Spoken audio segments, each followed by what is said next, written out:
जय हिंद, नमस्कार साथियों। मैं सूरज कुमार स्वागत करता हूं आपके अपने परिवार सूरज स्मार्ट स्टडी एजुकेशन में। तो आज की इस वीडियो में हम लेकर आए हैं बिहार पुलिस न्यू वैकेंसी 2025 के लिए प्रैक्टिस सेट नंबर 16। यदि आप अभी पिछले वाली सभी वीडियो नहीं देखे हैं तो हमारे वीडियो के डिस्क्रिप्शन में लिंक दे दिया गया है, जाकर देख सकते हैं और प्ले लिस्ट भी बना दिया गया है।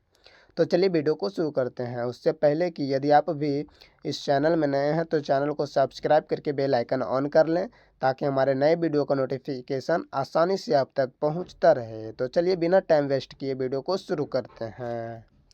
पहले प्रश्न से हमारा पहला प्रश्न है, भारतीय संविधान में कुल कितने भाग हैं? तो हमारा सही उत्तर हो जाएगा ऑप्शन नंबर सी, 22 भाग हैं हमारे भारतीय संविधान में। तो चलिए नेक्स्ट प्रश्न देखते हैं।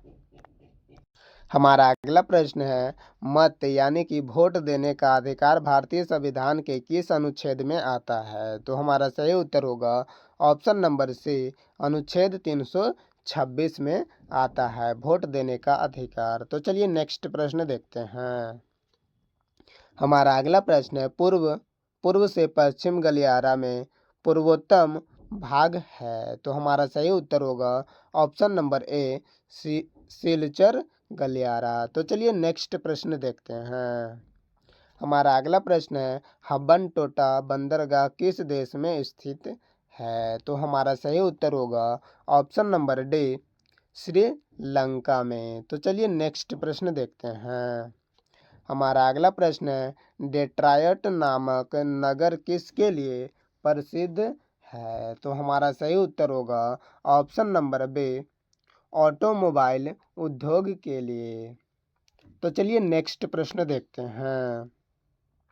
हमारा अगला प्रश्न है, डाक संशोधन विधेयक में पॉकेट वीटो का प्रयोग किस राष्ट्रपति ने किया था? तो हमारा सही उत्तर होगा ऑप्शन नंबर बी, ज्ञानी जैन सिंह ने। तो चलिए नेक्स्ट प्रश्न देखते हैं। उससे पहले कि साथियों हमारा वीडियो पसंद आ रहा हो तो वीडियो को लाइक और चैनल को सब्सक्राइब करके एक प्यारा सा कमेंट जरूर लिखें। तो चलिए नेक्स्ट प्रश्न देखते हैं।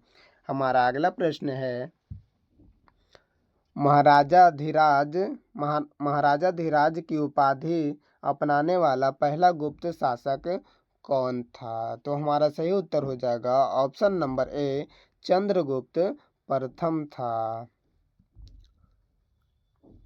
तो चलिए नेक्स्ट प्रश्न देखते हैं। हमारा अगला प्रश्न है, भारतीय संविधान की अनुसूची 6 में किन किन राज्यों को शामिल किया गया है? तो हमारा सही उत्तर होगा ऑप्शन नंबर ए, असम, त्रिपुरा, मेघालय व मिजोरम को शामिल किया गया है। तो चलिए नेक्स्ट प्रश्न देखते हैं। हमारा अगला प्रश्न है, निकोलो कोंटी नामक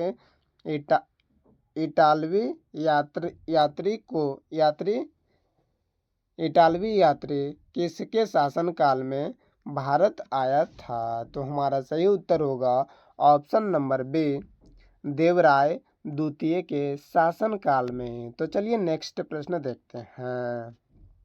हमारा अगला प्रश्न है, अवध के ब्रिटिश साम्राज्य में मिलन के समय अवध के नवाब कौन थे? तो हमारा सही उत्तर होगा option number A, Wajid Ali Shah. तो चलिए नेक्स्ट प्रश्न देखते हैं।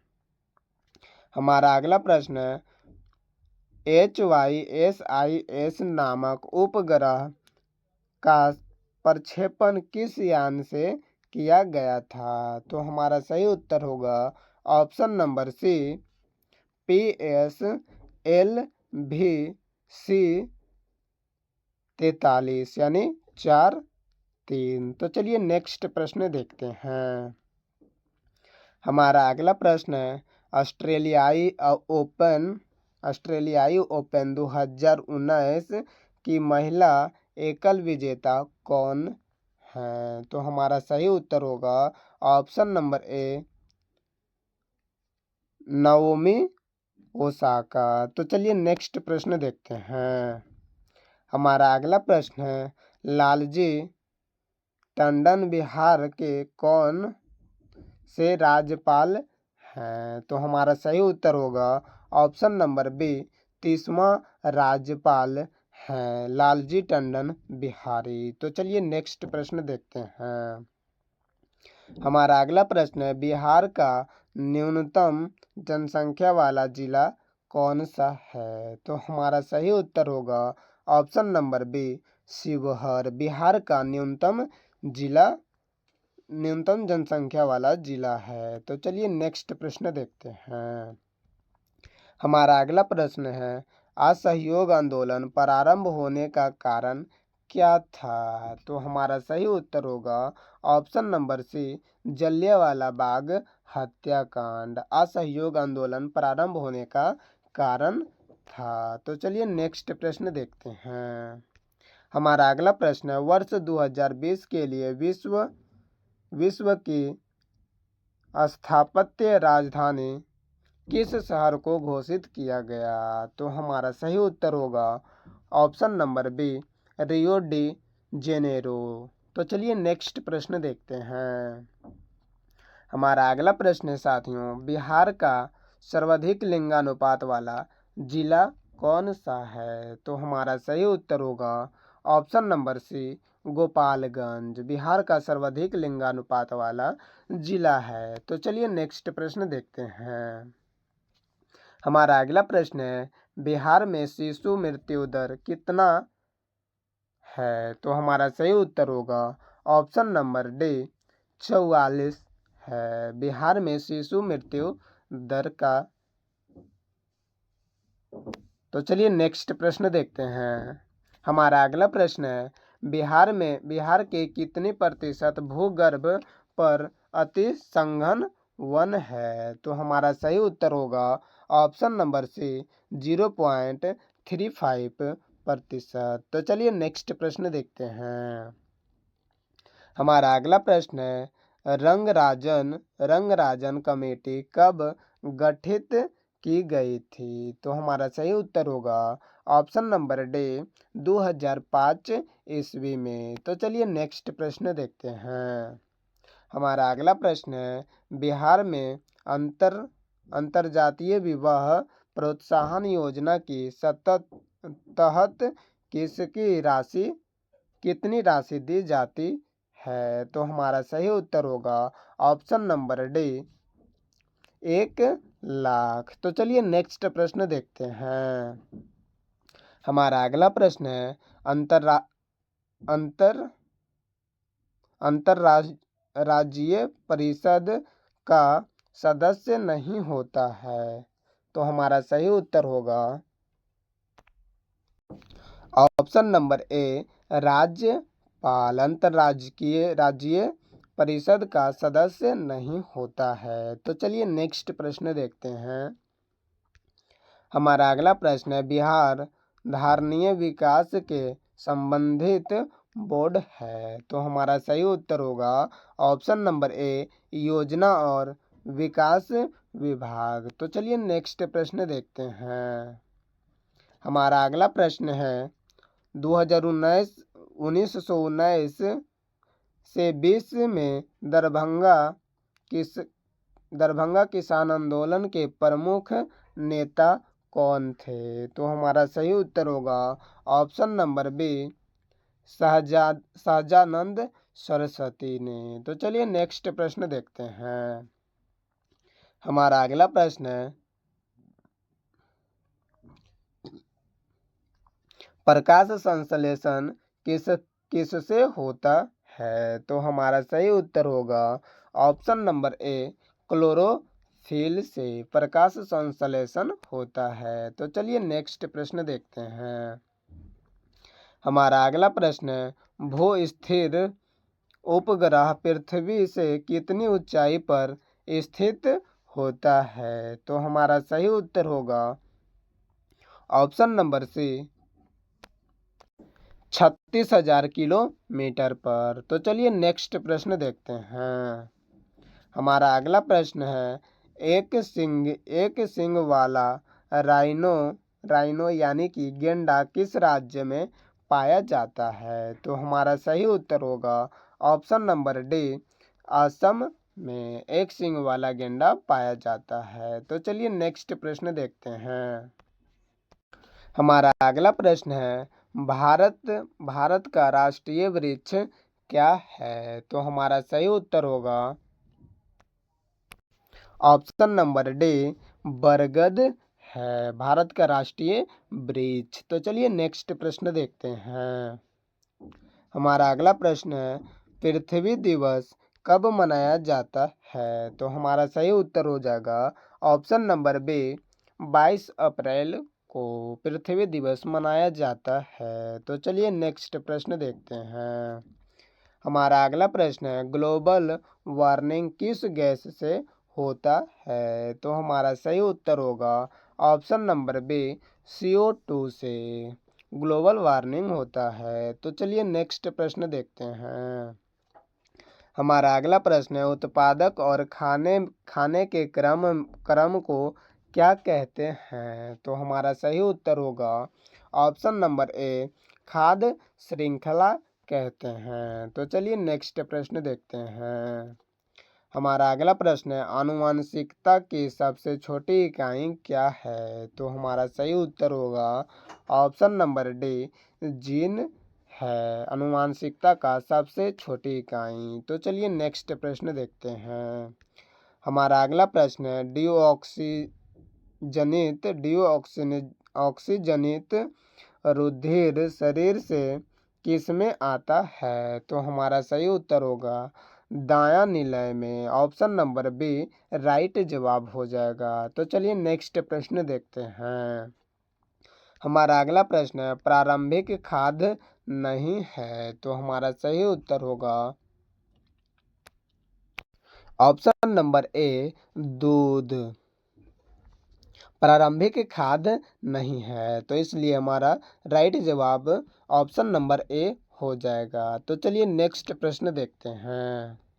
हमारा अगला प्रश्न है, भारत में प्रत्यावर्ती धारा यानी कि AC का मान है? तो हमारा सही उत्तर होगा ऑप्शन नंबर ए, 50 हर्ट्ज। तो चलिए नेक्स्ट प्रश्न देखते हैं।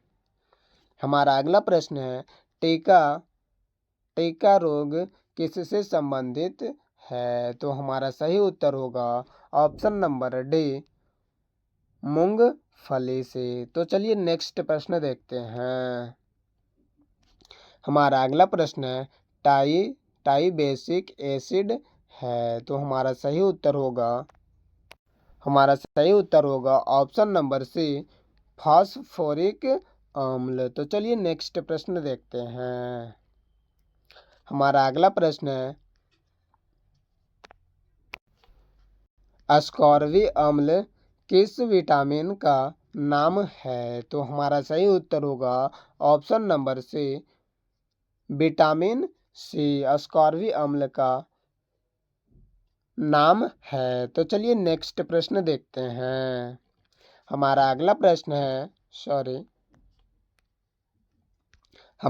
प्रश्न है, धातु जब अम्ल से अभिक्रिया करता है तो कौन सा गैस उत्पन्न होता है? तो हमारा सही उत्तर होगा ऑप्शन नंबर डी, हाइड्रोजन। तो चलिए नेक्स्ट प्रश्न देखते हैं। हमारा अगला प्रश्न है, इलेक्ट्रॉनिक विन्यास 287 वाला अधातु तत्व कौन सा है? तो हमारा सही उत्तर होगा ऑप्शन नंबर बी, क्लोरीन। तो चलिए नेक्स्ट प्रश्न देखते हैं। हमारा अगला प्रश्न है, जाइलम का क्या कार्य होता है? तो हमारा सही उत्तर होगा ऑप्शन नंबर ए, जल संवहन का। तो चलिए नेक्स्ट प्रश्न देखते हैं। हमारा अगला प्रश्न है, रासायनिक परिवर्तन नहीं है। तो हमारा सही उत्तर होगा ऑप्शन नंबर ए, पानी का उबलना रासायनिक परिवर्तन नहीं है। तो चलिए नेक्स्ट प्रश्न देखते हैं। हमारा अगला प्रश्न है, H2SO4 का कितना होगा? एटॉमिक कितना होगा? तो हमारा सही उत्तर होगा ऑप्शन नंबर डी, 7 होता है। तो चलिए नेक्स्ट प्रश्न देखते हैं। हमारा अगला प्रश्न है साबुन का सह उत्पाद है। तो हमारा सही उत्तर होगा option number B gills roll. तो चलिए नेक्स्ट प्रश्न देखते हैं। हमारा अगला प्रश्न है इनमें से सही कथन चुने। तो हमारा सही उत्तर हो जाएगा ऑप्शन नंबर ए द्रव्यमान हमेशा स्थिर रहता है जबकि भार बदलता है। तो चलिए नेक्स्ट प्रश्न देखते हैं। हमारा अगला प्रश्न है गिलास में पानी पानी बर्फ तैर रहा है। यदि बर्फ पिघल जाए तो आयतन पर क्या प्रभाव पड़ेगा। तो हमारा सही उत्तर होगा ऑप्शन नंबर सी आयतन वही रहेगा। तो चलिए नेक्स्ट प्रश्न देखते हैं। हमारा अगला प्रश्न है मध्य कण में इनमें से कौन सा हड्डी नहीं पाया जाता है। तो हमारा सही उत्तर होगा ऑप्शन नंबर डी हैमर हड्डी नहीं पाया जाता है। तो चलिए नेक्स्ट प्रश्न देखते हैं।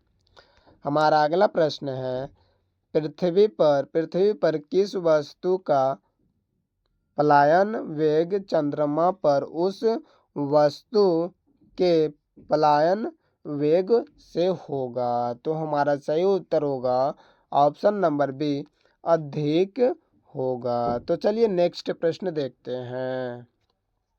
हमारा अगला प्रश्न है 18 कैरेट सोने में सोना का प्रतिशत है। तो हमारा सही उत्तर हो जाएगा ऑप्शन नंबर डी 75%। तो चलिए नेक्स्ट प्रश्न देखते हैं। हमारा अगला प्रश्न है लौ के गैल्वेनीकरण में कौन सी धातु प्रयुक्त होता है। तो हमारा सही उत्तर होगा ऑप्शन नंबर सी Zn। तो चलिए नेक्स्ट प्रश्न देखते हैं। हमारा अगला प्रश्न है सबसे पहले किस जीव को अंतरिक्ष में भेजा गया था। तो हमारा सही उत्तर होगा ऑप्शन नंबर डी कुत्ता को। तो चलिए नेक्स्ट प्रश्न देखते हैं।